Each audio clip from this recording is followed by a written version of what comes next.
remember being 13 years old and begging my mom to allow me to make an Instagram account.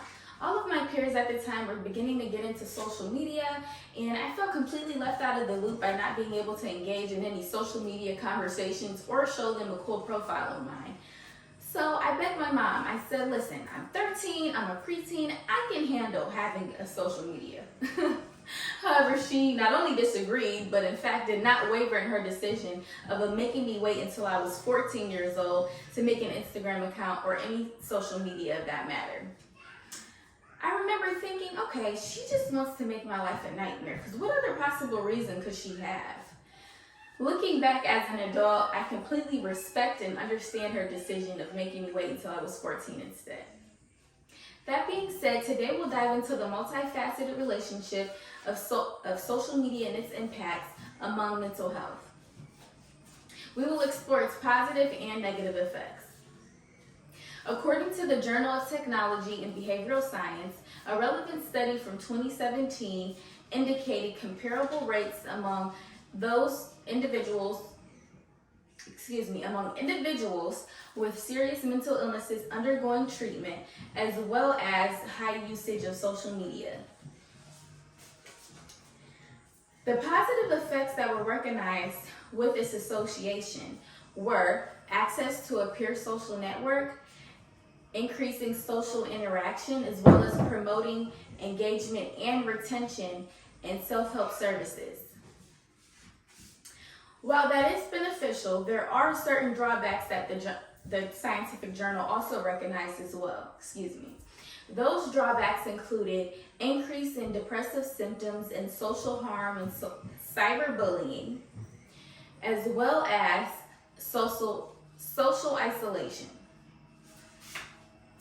Along similar lines, Dr. Kaur and his colleagues conducted various studies as well.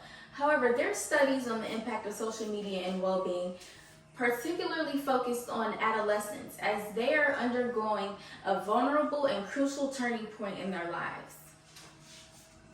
From their research and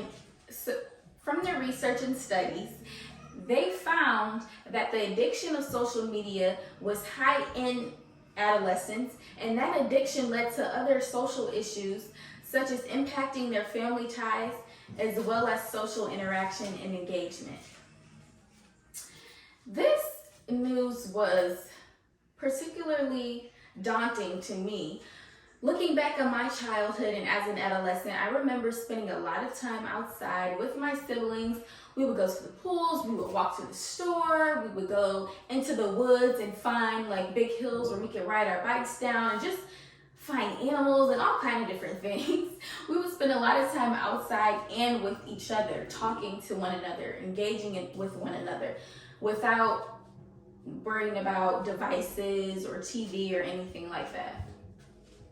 So that is an important distinction regarding my generation. I'm a 2000s baby, as well as the generation that's up and coming now.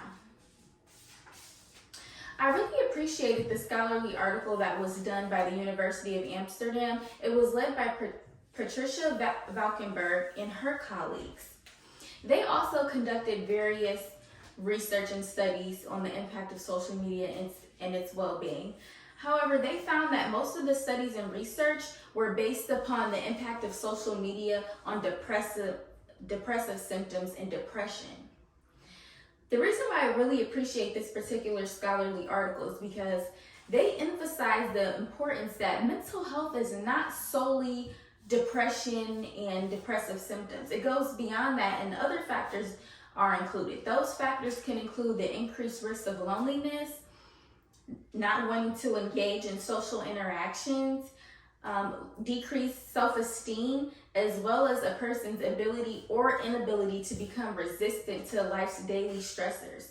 All of those play a significant impact on mental health, as well as social media can impact those factors as well.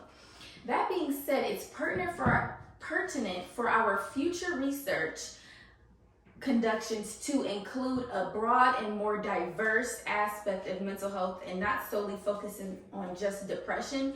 That way we can have a more accurate view of how social media exactly is affecting our society and our mental health.